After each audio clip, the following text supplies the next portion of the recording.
The Adventure of Wisteria Lodge. Chapter 1. The Singular Experience of Mr. John Scott Eccles. I find it recorded in my notebook that it was a bleak and windy day towards the end of March in the year 1892. Holmes had received a telegram while we sat at our lunch, and he had scribbled a reply. He made no remark, but the matter remained in his thoughts, for he stood in front of the fire afterwards with a thoughtful face, smoking his pipe, and casting an occasional glance at the message. Suddenly he turned upon me with a mischievous twinkle in his eyes. "I suppose, Watson, we must look upon you as a man of letters," said he. "How do you define the word, grotesque?" "Strange, remarkable," I suggested. He shook his head at my definition. "There is surely something more than that," said he, "some underlying suggestion of the tragic and the terrible. If you cast your mind back to some of those narratives with which you have afflicted a long-suffering public, you will recognize how often the grotesque has deepened into the criminal. Think of that little affair of the red-headed men.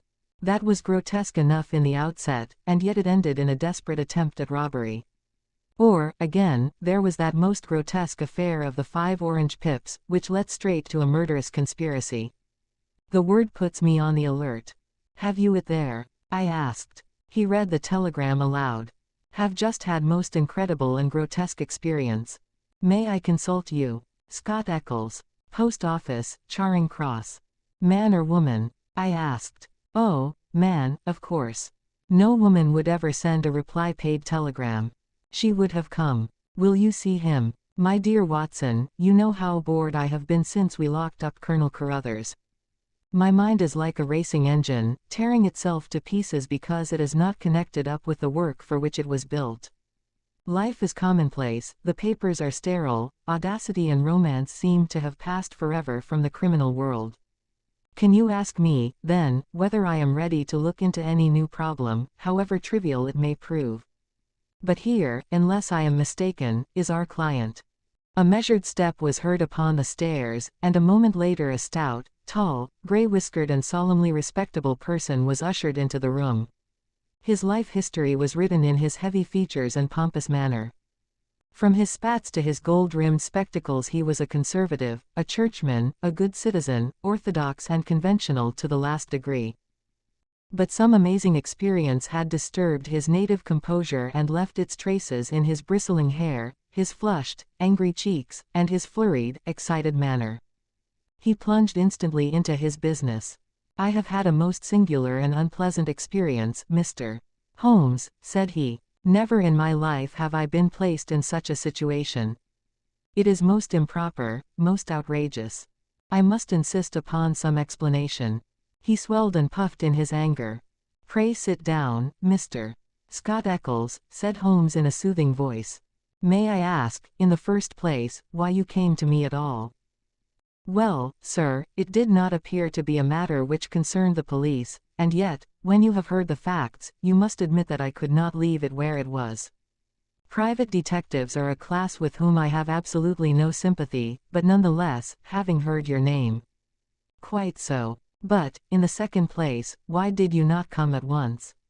"What do you mean?" Holmes glanced at his watch. "It is 2:15, he said. "Your telegram was dispatched about 1. But no one can glance at your toilet and attire without seeing that your disturbance dates from the moment of your waking." Our client smoothed down his unbrushed hair and felt his unshaven chin. "You were right, Mr. Holmes. I never gave a thought to my toilet. I was only too glad to get out of such a house. But I have been running round making inquiries before I came to you. I went to the house agents, you know, and they said that Mr. Garcia's rent was paid up all right and that everything was in order at Wisteria Lodge." "Come, come, sir," said Holmes, laughing. "You are like my friend, Drive Watson, who has a bad habit of telling his stories wrong end foremost. Please arrange your thoughts and let me know, in their due sequence, exactly what those events are which have sent you out unbrushed and unkempt, with dress boots and waistcoat buttoned awry, in search of advice and assistance."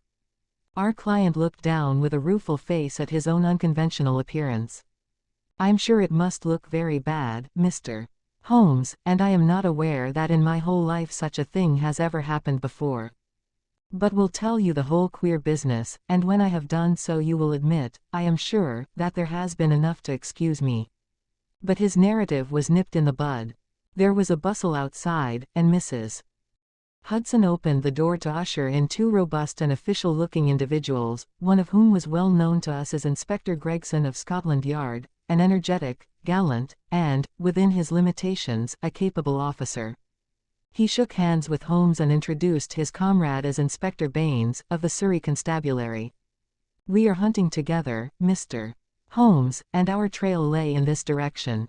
He turned his bulldog eyes upon our visitor. "Are you Mr. John Scott Eccles, of Popham House, Lee?" "I am. We have been following you about all the morning." "You traced him through the telegram, no doubt," said Holmes. "Exactly, Mr. Holmes. We picked up the scent at Charing Cross Post Office and came on here." "But why do you follow me? What do you want?" "We wish a statement, Mr. Scott Eccles, as to the events which led up to the death last night of Mr. Aloysius Garcia, of Wisteria Lodge, near Esher." Our client had sat up with staring eyes and every tinge of color struck from his astonished face. "Dead? Did you say he was dead?" "Yes, sir, he is dead." "But how? An accident? Murder, if ever there was one upon earth. Good God! This is awful. You don't mean that I am suspected?" "A letter of yours was found in the dead man's pocket, and we know by it that you had planned to pass last night at his house." "So I did." "Oh, you did you?" Out came the official notebook. "Wait a bit, Gregson," said Sherlock Holmes. "All you desire is a plain statement, is it not? And it is my duty to warn Mr. Scott Eccles that it may be used against him. Mr. Eccles was going to tell us about it when you entered the room. I think, Watson, a brandy and soda would do him no harm. Now, sir, I suggest that you take no notice of this addition to your audience, and that you proceed with your narrative exactly as you would have done had you never been interrupted." Our visitor had gulped off the brandy and the color had returned to his face. With a dubious glance at the inspector's notebook, he plunged at once into his extraordinary statement. "I am a bachelor," said he, "and being of a sociable turn I cultivate a large number of friends. Among these are the family of a retired brewer called Melville, living at Albemarle Mansion, Kensington. It was at his table that I met some weeks ago a young fellow named Garcia. He was, I understood, of Spanish descent and connected in some way with the embassy. He spoke perfect English, was pleasing in his manners, and as good-looking a man as ever I saw in my life. In some way we struck up quite a friendship, this young fellow and I. He seemed to take a fancy to me from the first, and within 2 days of our meeting he came to see me at Lee. One thing led to another, and it ended in his inviting me out to spend a few days at his house, Wisteria Lodge, between Esher and Oxshott. Yesterday evening I went to Esher to fulfill this engagement. He had described his household to me before I went there. He lived with a faithful servant, a countryman of his own, who looked after all his needs. This fellow could speak English and did his housekeeping for him. Then there was a wonderful cook, he said, a half-breed whom he had picked up in his travels, who could serve an excellent dinner. I remember that he remarked what a queer household it was to find in the heart of Surrey, and that I agreed with him, though it has proved a good deal queerer than I thought. I drove to the place, about 2 miles on the south side of Esher. The house was a fair-sized one, standing back from the road, with a curving drive which was banked with high evergreen shrubs.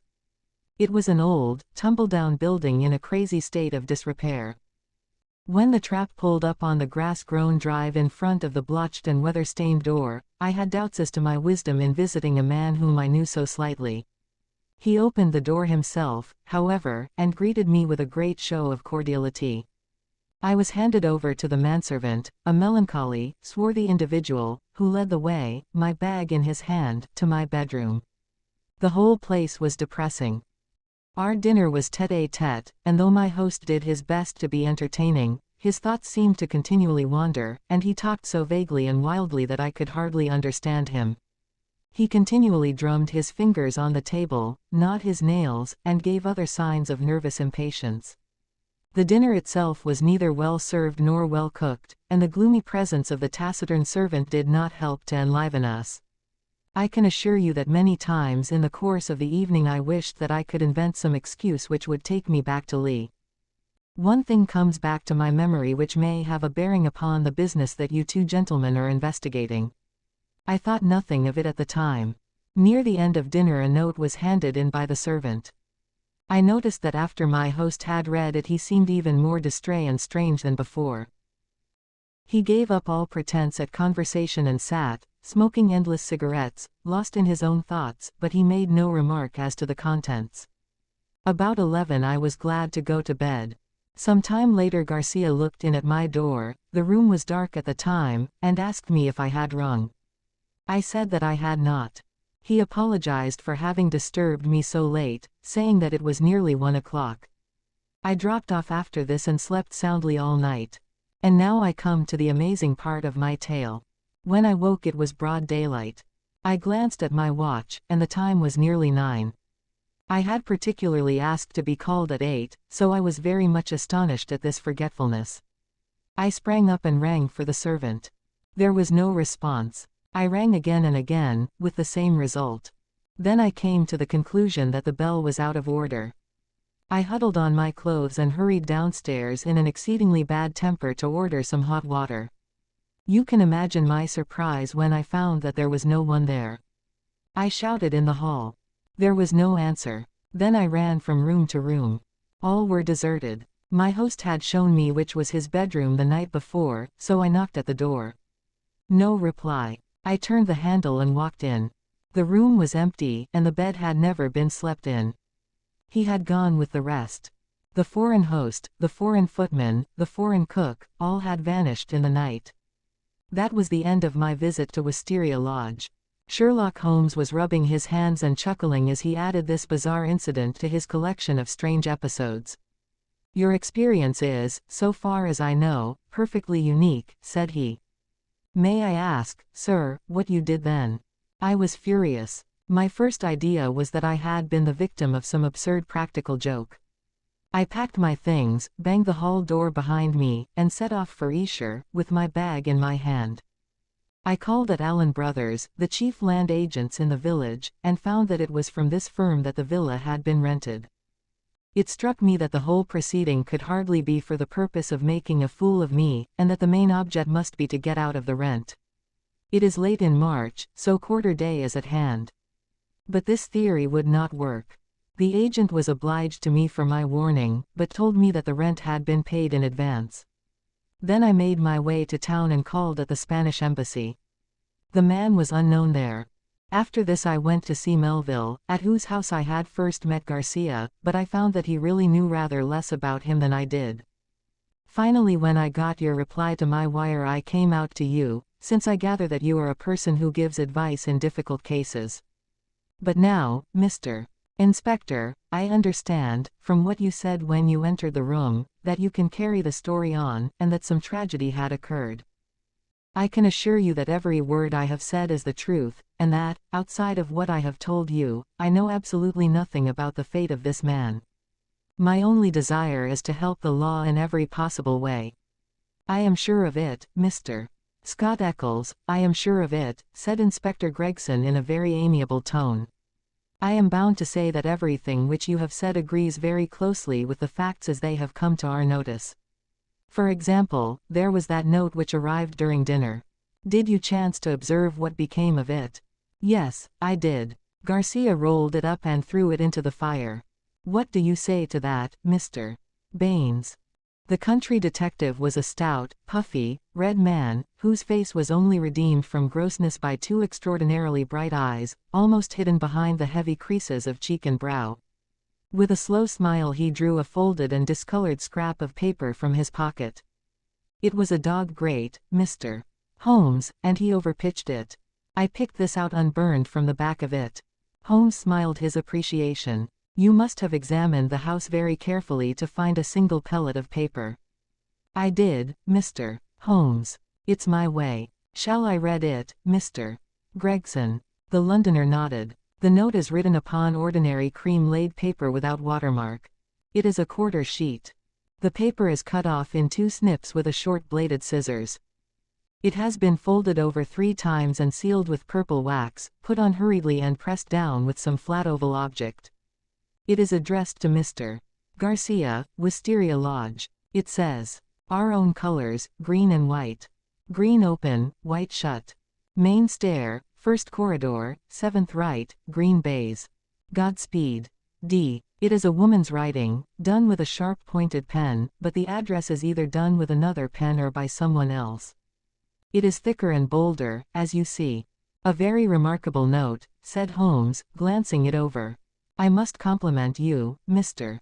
Baines, upon your attention to detail in your examination of it. A few trifling points might perhaps be added. The oval seal is undoubtedly a plain sleeve link. What else is of such a shape? The scissors were bent nail scissors. Short as the 2 snips are, you can distinctly see the same slight curve in each." The country detective chuckled. "I thought I had squeezed all the juice out of it, but I see there was a little over," he said. "I'm bound to say that I make nothing of the note except that there was something on hand, and that a woman, as usual, was at the bottom of it." Mr. Scott Eccles had fidgeted in his seat during this conversation. "I am glad you found the note, since it corroborates my story," said he.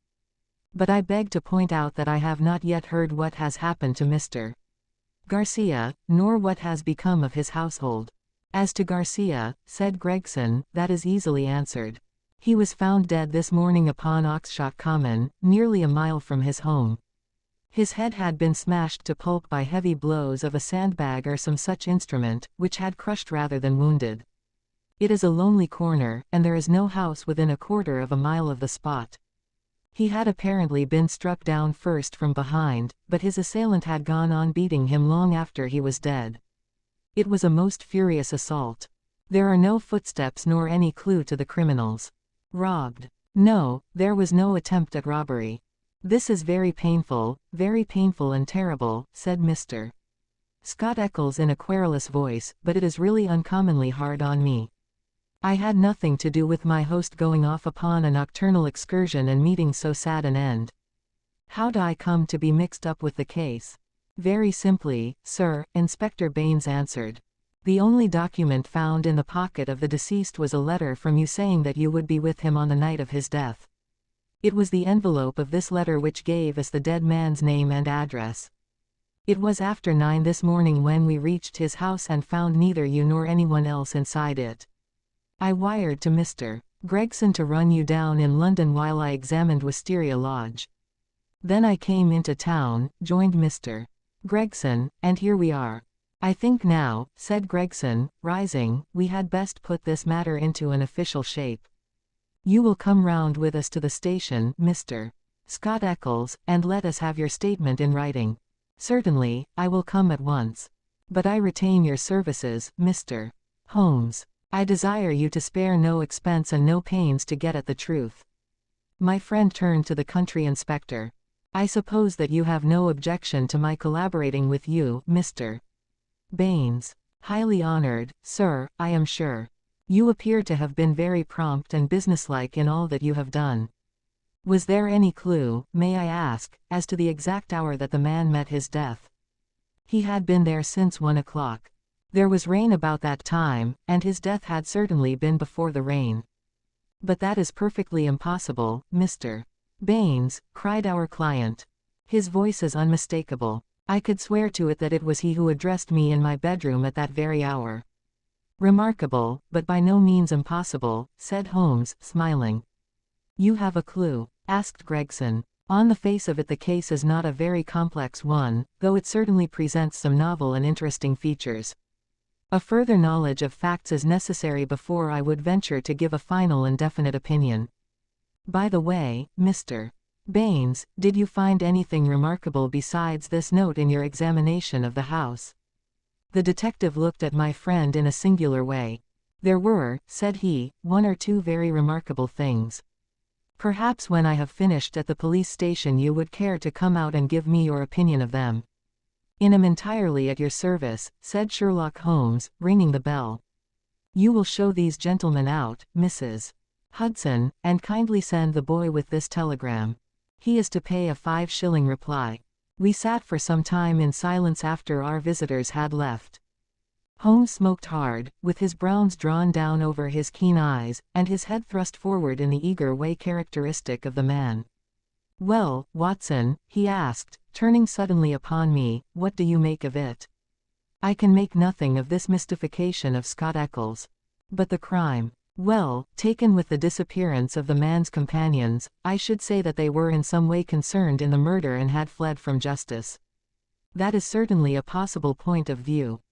On the face of it you must admit, however, that it is very strange that his two servants should have been in a conspiracy against him and should have attacked him on the one night when he had a guest.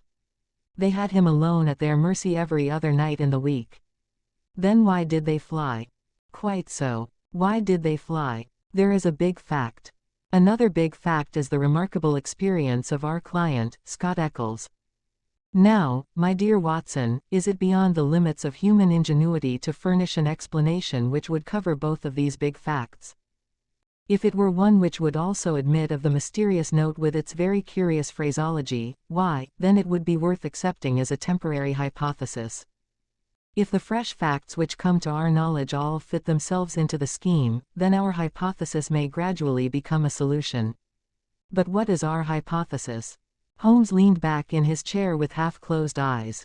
You must admit, my dear Watson, that the idea of a joke is impossible. There were grave events afoot, as the sequel showed, and the coaxing of Scott Eccles to Wisteria Lodge had some connection with them. But what possible connection? Let us take it link by link. There is, on the face of it, something unnatural about this strange and sudden friendship between the young Spaniard and Scott Eccles. It was the former who forced the pace. He called upon Eccles at the other end of London on the very day after he first met him, and he kept in close touch with him until he got him down to Esher. Now, what did he want with Eccles?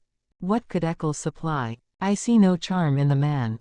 He is not particularly intelligent, not a man likely to be congenial to a quick-witted Latin. Why, then, was he picked out from all the other people whom Garcia met as particularly suited to his purpose? Has he any one outstanding quality? I say that he has. He is the very type of conventional British respectability, and the very man as a witness to impress another Briton. You saw yourself how neither of the inspectors dreamed of questioning his statement, extraordinary as it was. But what was he to witness? Nothing, as things turned out, but everything had they gone another way. That is how I read the matter. I see, he might have proved an alibi. Exactly, my dear Watson, he might have proved an alibi. We will suppose, for argument's sake, that the household of Wisteria Lodge are confederates in some design. The attempt, whatever it may be, is to come off, we will say, before 1 o'clock. By some juggling of the clocks it is quite possible that they may have got Scott Eccles to bed earlier than he thought, but in any case it is likely that when Garcia went out of his way to tell him that it was 1 it was really not more than 12. If Garcia could do whatever he had to do and be back by the hour mentioned, he had evidently a powerful reply to any accusation. Here was this irreproachable Englishman ready to swear in any court of law that the accused was in the house all the time. It was an insurance against the worst. Yes, I see that. But how about the disappearance of the others? I have not all my facts yet, but I do not think there are any insuperable difficulties. Still, it is an error to argue in front of your data. You find yourself insensibly twisting them round to fit your theories. And the message? How did it run? Our own colors, green and white. Sounds like racing. Green open, white shut. That is clearly a signal. Main stair, first corridor, 7th right, green baize. This is an assignation. We may find a jealous husband at the bottom of it all. It was clearly a dangerous quest. She would not have said, Godspeed, had it not been so. That should be a guide. The man was a Spaniard. I suggest that D stands for Dolores, a common female name in Spain. Good, Watson, very good, but quite inadmissible. A Spaniard would write to a Spaniard in Spanish. The writer of this note is certainly English. Well, we can only possess our soul in patience until this excellent inspector come back for us. Meanwhile we can thank our lucky fate which has rescued us for a few short hours from the insufferable fatigues of idleness. An answer had arrived to Holmes's telegram before our Surrey officer had returned. Holmes read it and was about to place it in his notebook when he caught a glimpse of my expectant face. He tossed it across with a laugh. "We are moving in exalted circles," said he. The telegram was a list of names and addresses. Lord Harringby, The Dingle, Sir George Folliot, Oxshott Towers, Mr. Hines, J.P., Purdeley Place, Mr. James Baker Williams, Fortin Old Hall, Mr. Henderson, High Gable, Rev. Joshua Stone, Nether Walsling. "This is a very obvious way of limiting our field of operations," said Holmes. "No doubt Baines, with his methodical mind, has already adopted some similar plan." "I don't quite understand." "Well, my dear fellow, we have already arrived at the conclusion that the massage received by Garcia at dinner was an appointment or an assignation. Now, if the obvious reading of it is correct, and in order to keep the tryst one has to ascend a main stair and seek the seventh door in a corridor, it is perfectly clear that the house is a very large one. It is equally certain that this house cannot be more than a mile or two from Oxshott, since Garcia was walking in that direction and hoped, according to my reading of the facts, to be back in Wisteria Lodge in time to avail himself of an alibi, which would only be valid up to 1 o'clock. As the number of large houses close to Oxshott must be limited, I adopted the obvious method of sending to the agents mentioned by Scott Eccles and obtaining a list of them. Here they are in this telegram, and the other end of our tangled skein must lie among them. It was nearly 6 o'clock before we found ourselves in the pretty Surrey village of Esher, with Inspector Baines as our companion. Holmes and I had taken things for the night, and found comfortable quarters at the Bull. Finally we set out in the company of the detective on our visit to Wisteria Lodge. It was a cold, dark March evening, with a sharp wind and a fine rain beating upon our faces, a fit setting for the wild common over which our road passed and the tragic goal to which it led us. Chapter 2. The Tiger of San Pedro. A cold and melancholy walk of a couple of miles brought us to a high wooden gate, which opened into a gloomy avenue of chestnuts. The curved and shadowed drive led us to a low, dark house, pitch black against a slate-colored sky. From the front window upon the left of the door there peeped a glimmer of a feeble light. "There's a constable in possession," said Baines. "I'll knock at the window." He stepped across the grass plot and tapped with his hand on the pane. Through the fogged glass I dimly saw a man spring up from a chair beside the fire, and heard a sharp cry from within the room. An instant later a white-faced, hard-breathing policeman had opened the door, the candle wavering in his trembling hand. "What's the matter, Walters?" asked Baines sharply. The man mopped his forehead with his handkerchief and gave a long sigh of relief. "I am glad you have come, sir. It has been a long evening, and I don't think my nerve is as good as it was." "Your nerve, Walters? I should not have thought you had a nerve in your body." "Well, sir, it's this lonely, silent house and the queer thing in the kitchen. Then when you tapped at the window I thought it had come again." "That what had come again?" "The devil, sir, for all I know. It was at the window." "What was at the window, and when?" "It was just about 2 hours ago. The light was just fading. I was sitting reading in the chair. I don't know what made me look up, but there was a face looking in at me through the lower pane. Lord, sir, what a face it was. I'll see it in my dreams." "Tut, tut, Walters. This is not talk for a police constable." "I know, sir, I know, but it shook me, sir, and there's no use to deny it.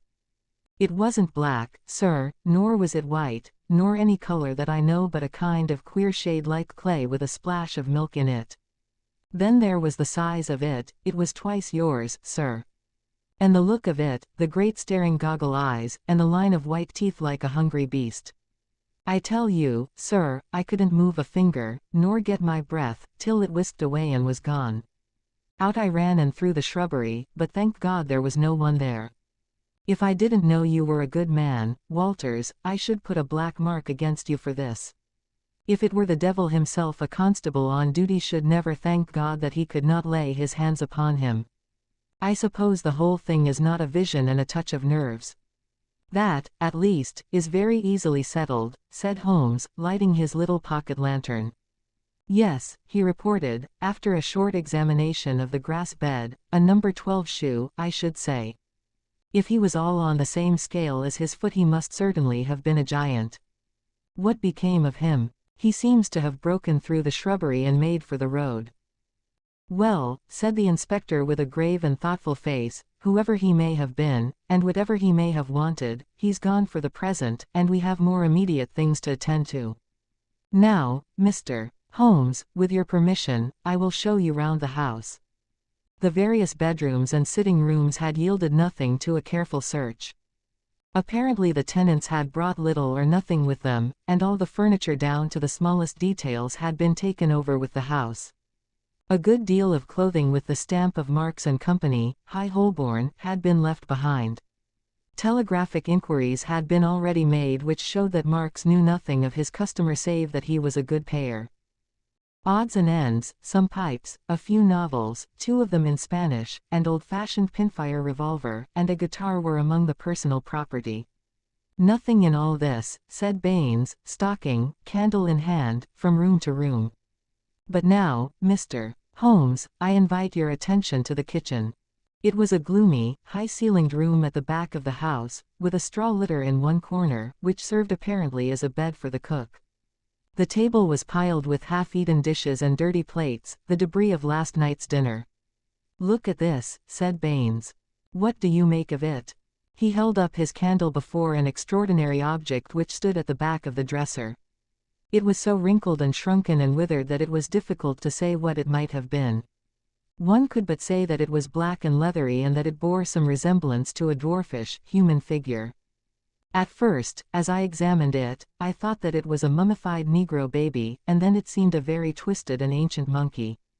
Finally I was left in doubt as to whether it was animal or human. A double band of white shells were strung round the center of it. Very interesting, indeed, said Holmes, peering at this sinister relic. Anything more? In silence Baines led the way to the sink and held forward his candle.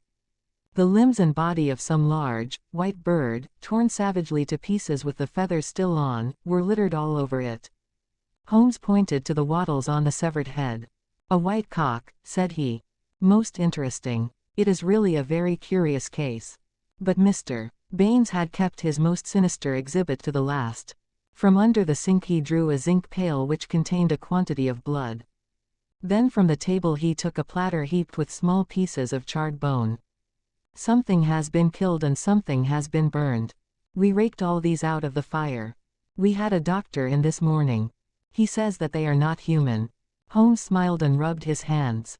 I must congratulate you, Inspector, on handling so distinctive and instructive a case. Your powers, if I may say so without offense, seem superior to your opportunities. Inspector Baines's small eyes twinkled with pleasure. You're right, Mr. Holmes. We stagnate in the provinces. A case of this sort gives a man a chance, and I hope that I shall take it. What do you make of these bones? A lamb, I should say, or a kid. And the white cock. Curious, Mr. Baines, very curious. I should say almost unique. Yes, sir, there must have been some very strange people with some very strange ways in this house. One of them is dead. Did his companions follow him and kill him? If they did we should have them, for every port is watched. But my own views are different. Yes, sir, my own views are very different. You have a theory then. And I'll work it myself, Mr. Holmes. It's only due to my own credit to do so. Your name is made, but I have still to make mine. I should be glad to be able to say afterwards that I had solved it without your help. Holmes laughed good-humoredly. Well, Inspector, said he. Do you follow your path and I will follow mine. My results are always very much at your service if you care to apply to me for them. I think that I have seen all that I wish in this house, and that my time may be more profitably employed elsewhere. Au revoir and good luck. I could tell by numerous subtle signs, which might have been lost upon anyone but myself, that Holmes was on a hot scent. As impassive as ever to the casual observer, there were none the less a subdued eagerness and suggestion of tension in his brightened eyes and brisker manner which assured me that the game was afoot. After his habit he said nothing, and after mine I asked no questions. Sufficient for me to share the sport and lend my humble help to the capture without distracting that intent brain with needless interruption. All would come round to me in due time. I waited, therefore, but to my ever-deepening disappointment I waited in vain. Day succeeded day, and my friend took no step forward. One morning he spent in town, and I learned from a casual reference that he had visited the British Museum. Save for this one excursion, he spent his days in long and often solitary walks, or in chatting with a number of village gossips whose acquaintance he had cultivated. "I'm sure, Watson, a week in the country will be invaluable to you," he remarked. "It is very pleasant to see the first green shoots upon the hedges and the catkins on the hazels once again. With a spud, a tin box, and an elementary book on botany, there are instructive days to be spent." He prowled about with this equipment himself, but it was a poor show of plants which he would bring back of an evening. Occasionally in our rambles we came across Inspector Baines. His fat, red face wreathed itself in smiles and his small eyes glittered as he greeted my companion. He said little about the case, but from that little we gathered that he also was not dissatisfied at the course of events. I must admit, however, that I was somewhat surprised when, some 5 days after the crime, I opened my morning paper to find in large letters: "The Oxshott Mystery. A solution. Arrest of supposed assassin." Holmes sprang in his chair as if he had been stung when I read the headlines. "By Jove!" he cried. "You don't mean that Baines has got him?" "Apparently," said I as I read the following report. "Great excitement was caused in Esher and the neighboring district when it was learned late last night that an arrest had been effected in connection with the Oxshott murder. It will be remembered that Mr.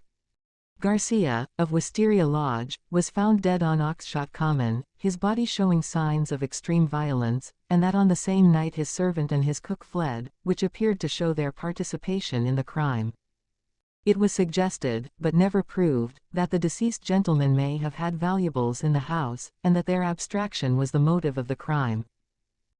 Every effort was made by Inspector Baines, who has the case in hand, to ascertain the hiding place of the fugitives, and he had good reason to believe that they had not gone far but were lurking in some retreat which had been already prepared. It was certain from the first, however, that they would eventually be detected, as the cook, from the evidence of 1 or 2 tradespeople who have caught a glimpse of him through the window, was a man of most remarkable appearance, being a huge and hideous mulatto, with yellowish features of a pronounced negroid type. This man has been seen since the crime, for he was detected and pursued by Constable Walters on the same evening, when he had the audacity to revisit Wisteria Lodge. Inspector Baines, considering that such a visit must have some purpose in view and was likely, therefore, to be repeated, abandoned the house but left an ambuscade in the shrubbery. The man walked into the trap and was captured last night after a struggle in which Constable Downing was badly bitten by the savage. We understand that when the prison is brought before the magistrates a remand will be applied for by the police, and that great developments are hoped from his capture. "Really we must see Baines at once," cried Holmes, picking up his hat. "We will just catch him before he starts." We hurried down the village street and found, as we had expected, that the inspector was just leaving his lodgings. "You've seen the paper, Mr. Holmes?" he asked, holding one out to us. "Yes, Baines, I've seen it. Pray don't think it a liberty if I give you a word of friendly warning." "Of warning, Mr. Holmes? I have looked into this case with some care, and I am not convinced that you are on the right lines. I don't want you to commit yourself too far unless you are sure." "You're very kind, Mr. Holmes. I assure you I speak for your good." It seemed to me that something like a wink quivered for an instant over one of Mr. Baines's tiny eyes. "We agreed to work on our own lines, Mr. Holmes. That's what I am doing." "Oh, very good," said Holmes. "Don't blame me." "No, sir, I believe you mean well by me. But we all have our own systems, Mr. Holmes. You have yours, and maybe I have mine. Let us say no more about it. You're welcome always to my news. This fellow is a perfect savage, as strong as a cart horse and as fierce as the devil. He chewed Downing's thumb nearly off before they could master him. He hardly speaks a word of English, and we can get nothing out of him but grunts." "And you think you have evidence that he murdered his late master?" "I didn't say so, Mr. Holmes, I didn't say so. We all have our little ways. You try yours and I will try mine. That's the agreement. Holmes shrugged his shoulders as we walked away together. I can't make the man out. He seems to be riding for a fall. Well, as he says, we must each try our own way and see what comes of it. But there's something in Inspector Baines which I can't quite understand. Just sit down in that chair, Watson, said Sherlock Holmes when we had returned to our apartment at the Bull. I want to put you in touch with the situation, as I may need your help tonight. Let me show you the evolution of this case so far as I have been able to follow it. Simple as it has been in its leading features, it has nonetheless presented surprising difficulties in the way of an arrest. There are gaps in that direction which we have still to fill. We will go back to the note which was handed in to Garcia upon the evening of his death. We may put aside this idea of Baines's that Garcia's servants were concerned in the matter. The proof of this lies in the fact that it was he who had arranged for the presence of Scott Eccles, which could only have been done for the purpose of an alibi. It was Garcia, then, who had an enterprise, and apparently a criminal enterprise, in hand that night in the course of which he met his death. I say, criminal, because only a man with a criminal enterprise desires to establish an alibi. Who, then, is most likely to have taken his life? Surely the person against whom the criminal enterprise was directed. So far it seems to me that we are on safe ground. We can now see a reason for the disappearance of Garcia's household. They were all confederates in the same unknown crime. If it came off when Garcia returned, any possible suspicion would be warded off by the Englishman's evidence, and all would be well. But the attempt was a dangerous one, and if Garcia did not return by a certain hour it was probable that his own life had been sacrificed. It had been arranged, therefore, that in such a case his two subordinates were to make for some prearranged spot where they could escape investigation and be in a position afterwards to renew their attempt. That would fully explain the facts, would it not? The whole inexplicable tangle seemed to straighten out before me. I wondered, as I always did, how it had not been obvious to me before. But why should one servant return? We can imagine that in the confusion of flight something precious, something which he could not bear to part with, had been left behind. That would explain his persistence, would it not? Well, what is the next step? The next step is the note received by Garcia at the dinner. It indicates a confederate at the other end. Now, where was the other end? I have already shown you that it could only lie in some large house, and that the number of large houses is limited.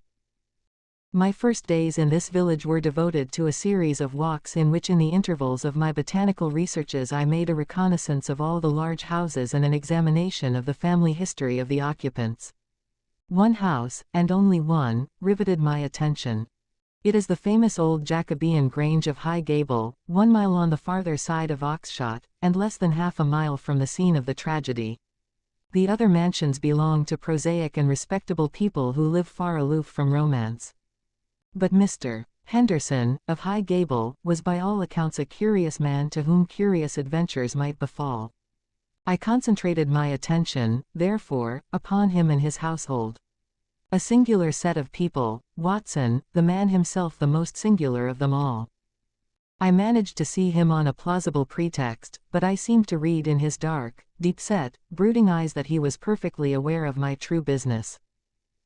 He is a man of 50, strong, active, with iron-gray hair, great bunched black eyebrows, the step of a deer and the air of an emperor, a fierce, masterful man, with a red-hot spirit behind his parchment face. He is either a foreigner or has lived long in the tropics, for he is yellow and sapless, but tough as whipcord. His friend and secretary, Mr. Lucas, is undoubtedly a foreigner, chocolate brown, wily, suave, and cat-like, with a poisonous gentleness of speech. You see, Watson, we have come already upon 2 sets of foreigners, one at Wisteria Lodge and one at High Gable, so our gaps are beginning to close. These 2 men, close and confidential friends, are the center of the household, but there is one other person who for our immediate purpose may be even more important. Henderson has 2 children, girls of 11 and 13. Their governess is a Miss Burnett, an Englishwoman of 40 or thereabouts. There is also one confidential manservant. This little group forms the real family, for they travel about together, and Henderson is a great traveler, always on the move. It is only within the last weeks that he has returned, after a year's absence, to High Gable.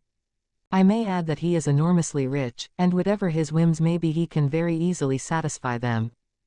For the rest, his house is full of butlers, footmen, maid-servants, and the usual overfed, underworked staff of a large English country house. So much I learned partly from village gossip and partly from my own observation. There are no better instruments than discharged servants with a grievance, and I was lucky enough to find one. I call it luck, but it would not have come my way had I not been looking out for it. As Baines remarks, we all have our systems.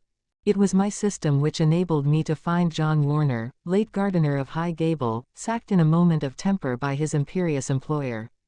He in turn had friends among the indoor servants who unite in their fear and dislike of their master. So I had my key to the secrets of the establishment. Curious people, Watson. I don't pretend to understand it all yet, but very curious people anyway. It's a double-winged house, and the servants live on one side, the family on the other. There's no link between the two save for Henderson's own servant, who serves the family's meals. Everything is carried to a certain door, which forms the one connection. Governess and children hardly go out at all, except into the garden. Henderson never by any chance walks alone. His dark secretary is like his shadow. The gossip among the servants is that their master is terribly afraid of something. Sold his soul to the devil in exchange for money, says Warner, and expects his creditor to come up and claim his own. Where they came from, or who they are, nobody has an idea. They are very violent. Twice Henderson has lashed at folk with his dog whip, and only his long purse and heavy compensation have kept him out of the courts. Well, now, Watson, let us judge the situation by this new information. We may take it that the letter came out of this strange household and was an invitation to Garcia to carry out some attempt which had already been planned. Who wrote the note? It was someone within the citadel, and it was a woman. Who then but Miss Burnett, the governess? All our reasoning seems to point that way. At any rate, we may take it as a hypothesis and see what consequences it would entail. I may add that Miss Burnett's age and character make it certain that my first idea that there might be a love interest in our story is out of the question. If she wrote the note she was presumably the friend and confederate of Garcia. What, then, might she be expected to do if she heard of his death?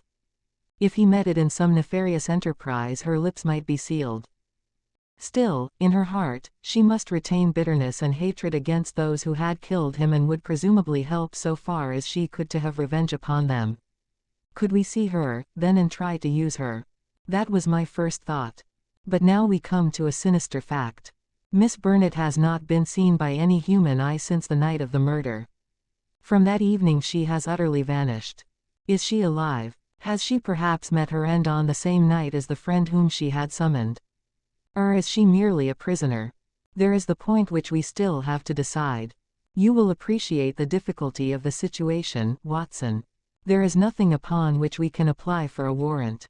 Our whole scheme might seem fantastic if laid before a magistrate.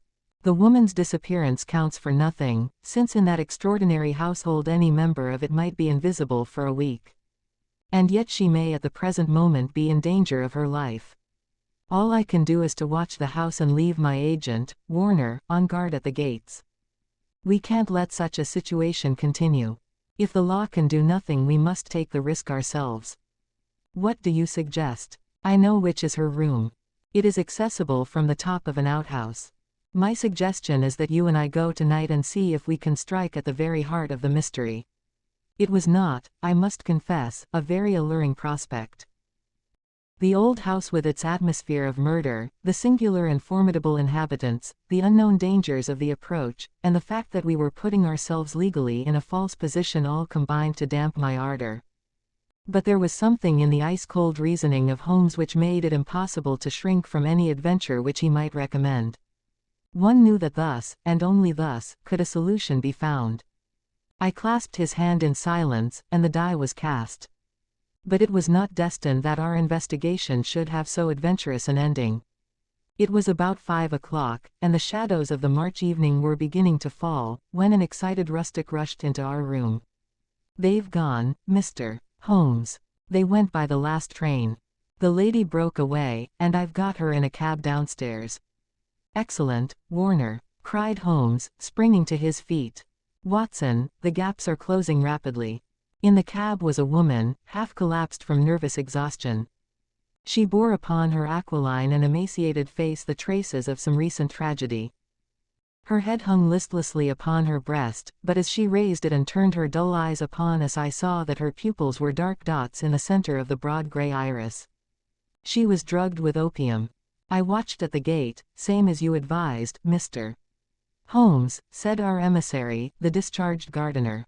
"When the carriage came out I followed it to the station. She was like one walking in her sleep, but when they tried to get her into the train she came to life and struggled. They pushed her into the carriage. She fought her way out again. I took her part, got her into a cab, and here we are. I shan't forget the face at the carriage window as I led her away. I'd have a short life if he had his way, the black-eyed, scowling, yellow devil." We carried her upstairs, laid her on the sofa, and a couple of cups of the strongest coffee soon cleared her brain from the mists of the drug. Baines had been summoned by Holmes, and the situation rapidly explained to him. "Why, sir, you've got me the very evidence I want," said the inspector warmly, shaking my friend by the hand. "I was on the same scent as you from the first." "What? You were after Henderson?" "Why, Mr. Holmes, when you were crawling in the shrubbery at High Gable I was up one of the trees in the plantation and saw you down below. It was just who would get his evidence first." "Then why did you arrest the mulatto?" Baines chuckled. "I was sure Henderson, as he calls himself, felt that he was suspected, and that he would lie low and make no move so long as he thought he was in any danger. I arrested the wrong man to make him believe that our eyes were off him. I knew he would be likely to clear off then and give us a chance of getting at Miss Burnett." Holmes laid his hand upon the inspector's shoulder. "You will rise high in your profession. You have instinct and intuition," said he. Baines flushed with pleasure. "I've had a plain-clothes man waiting at the station all the week. Wherever the High Gable folk go he will keep them in sight.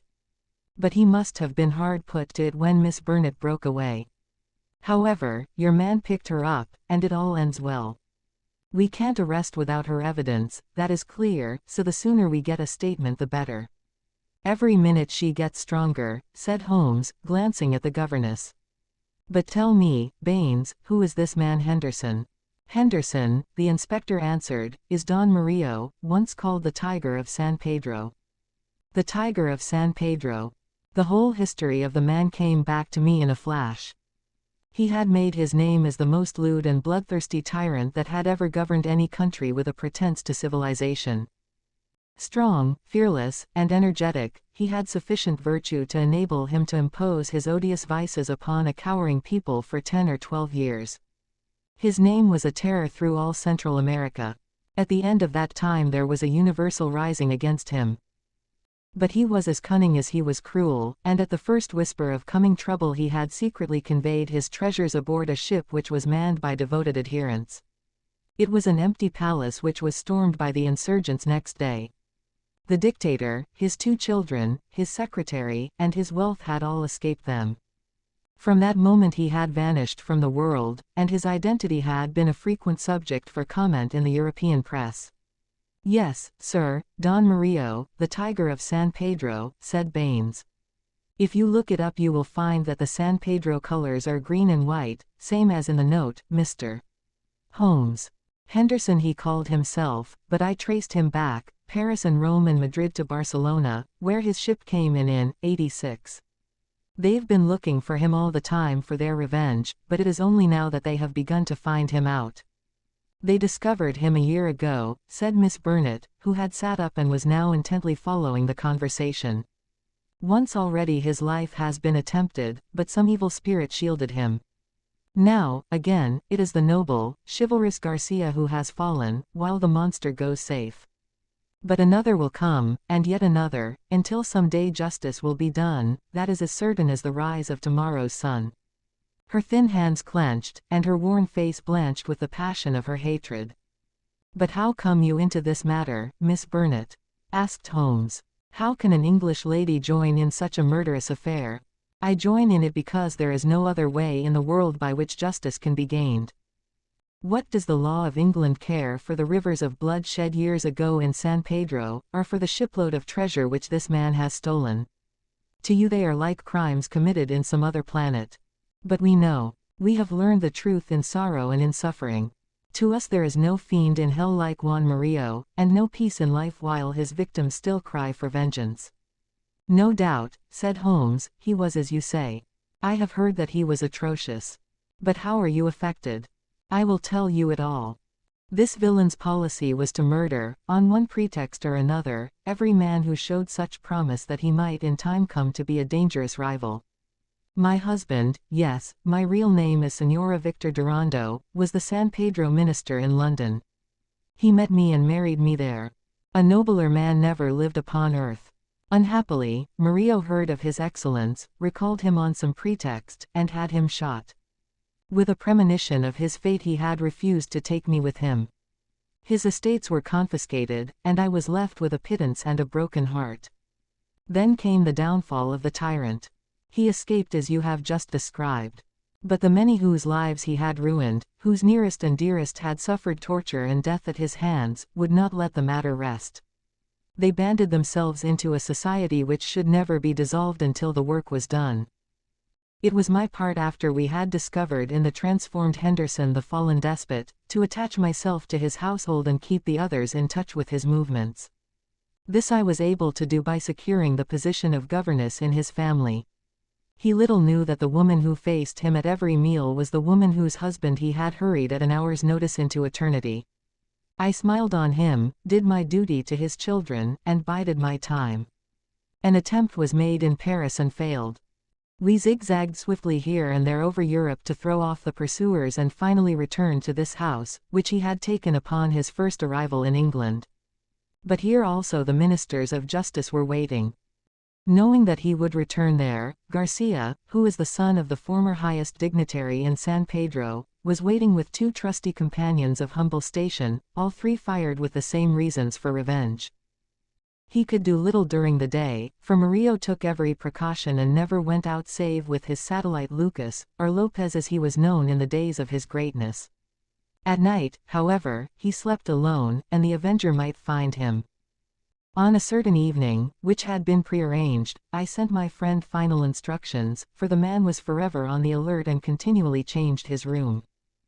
I was to see that the doors were open and the signal of a green or white light in a window which faced the drive was to give notice if all was safe or if the attempt had better be postponed. But everything went wrong with us. In some way I had excited the suspicion of Lopez, the secretary. He crept up behind me and sprang upon me just as I had finished the note. He and his master dragged me to my room and held judgment upon me as a convicted traitress. Then and there they would have plunged their knives into me could they have seen how to escape the consequences of the deed. Finally, after much debate, they concluded that my murder was too dangerous. But they determined to get rid forever of Garcia. They had gagged me, and Murillo twisted my arm round until I gave him the address. I swear that he might have twisted it off had I understood what it would mean to Garcia. Lopez addressed the note which I had written, sealed it with his sleeve link, and sent it by the hand of the servant, Jose. How they murdered him I do not know, save that it was Murillo's hand who struck him down, for Lopez had remained to guard me. I believe he must have waited among the gorse bushes through which the path winds and struck him down as he passed. At first they were of a mind to let him enter the house and to kill him as a detected burglar, but they argued that if they were mixed up in an inquiry their own identity would at once be publicly disclosed and they would be open to further attacks. With the death of Garcia, the pursuit might cease, since such a death might frighten others from the task. All would now have been well for them had it not been for my knowledge of what they had done. I have no doubt that there were times when my life hung in the balance. I was confined to my room, terrorized by the most horrible threats, cruelly ill-used to break my spirit. See this stab on my shoulder and the bruises from end to end of my arms, and a gag was thrust into my mouth on the one occasion when I tried to call from the window. For 5 days this cruel imprisonment continued, with hardly enough food to hold body and soul together. This afternoon a good lunch was brought me, but the moment after I took it I knew that I had been drugged. In a sort of dream I remember being half led, half carried to the carriage, in the same state I was conveyed to the train. Only then, when the wheels were almost moving, did I suddenly realize that my liberty lay in my own hands. I sprang out, they tried to drag me back, and had it not been for the help of this good man, who led me to the cab, I should never have broken away. Now, thank God, I am beyond their power forever. We had all listened intently to this remarkable statement. It was Holmes who broke the silence. Our difficulties are not over, he remarked, shaking his head. Our police work ends, but our legal work begins. Exactly, said I. A plausible lawyer could make it out as an act of self-defense. There may be 100 crimes in the background, but it is only on this one that they can be tried. Come, come, said Baines cheerily, I think better of the law than that. Self-defense is one thing. To entice a man in cold blood with the object of murdering him is another, whatever danger you may fear from him. No, no, we shall all be justified when we see the tenants of High Gable at the next Guildford Assizes. It is a matter of history, however, that a little time was still to elapse before the tiger of San Pedro should meet with his deserts. Wily and bold, he and his companion threw their pursuer off their track by entering a lodging house in Edmonton Street and leaving by the back gate into Curzon Square. From that day they were seen no more in England. Some 6 months afterwards the Marquis of Montalva and Signor Rulli, his secretary, were both murdered in their rooms at the Hotel Escurial at Madrid. The crime was ascribed to nihilism, and the murderers were never arrested. Inspector Baines visited us at Baker Street with a printed description of the dark face of the secretary, and of the masterful features, the magnetic black eyes, and the tufted brows of his master. We could not doubt that justice, if belated, had come at last. A chaotic case, my dear Watson, said Holmes over an evening pipe. It will not be possible for you to present in that compact form which is dear to your heart. It covers 2 continents, concerns 2 groups of mysterious persons, and is further complicated by the highly respectable presence of our friend, Scott Eccles, whose inclusion shows me that the deceased Garcia had a scheming mind and a well-developed instinct of self-preservation. It is remarkable only for the fact that amid a perfect jungle of possibilities we, with our worthy collaborator, the inspector, have kept our close hold on the essentials and so been guided along the crooked and winding path. Is there any point which is not quite clear to you? The object of the mulatto cook's return. I think that the strange creature in the kitchen may account for it. The man was a primitive savage from the backwoods of San Pedro, and this was his fetish. When his companion and he had fled to some prearranged retreat, already occupied, no doubt by a confederate, the companion had persuaded him to leave so compromising an article of furniture. But the mulatto's heart was with it, and he was driven back to it next day, when, on reconnoitering through the window, he found policeman Walters in possession. He waited 3 days longer, and then his piety or his superstition drove him to try once more. Inspector Baines, who, with his usual astuteness, had minimized the incident before me, had really recognized its importance and had left a trap into which the creature walked. Any other point, Watson? The torn bird, the pail of blood, the charred bones, all the mystery of that weird kitchen. Holmes smiled as he turned up an entry in his notebook. I spent a morning in the British Museum reading up on that and other points. Here is a quotation from Eckermann's Voodooism and the Negroid Religions. The true voodoo worshipper attempts nothing of importance without certain sacrifices which are intended to propitiate his unclean gods. In extreme cases these rites take the form of human sacrifices followed by cannibalism. The more usual victims are a white cock, which is plucked in pieces alive, or a black goat, whose throat is cut and body burned. So you see our savage friend was very orthodox in his ritual. It is grotesque, Watson, Holmes added, as he slowly fastened his notebook, but, as I have had occasion to remark, there is but one step from the grotesque to the horrible.